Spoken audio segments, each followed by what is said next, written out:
Good day. My name is Susan Gimanti, 29 years of age.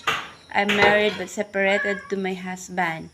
I have one daughter. Her name is Altia Camarotti, 3 years of age. I live in Lucena, Prosperidad, Agusan del Sur.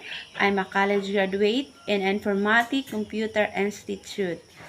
Then, mom, sir, my previous work is a teacher in computer in elementary school, in a private school, in almost 2 years.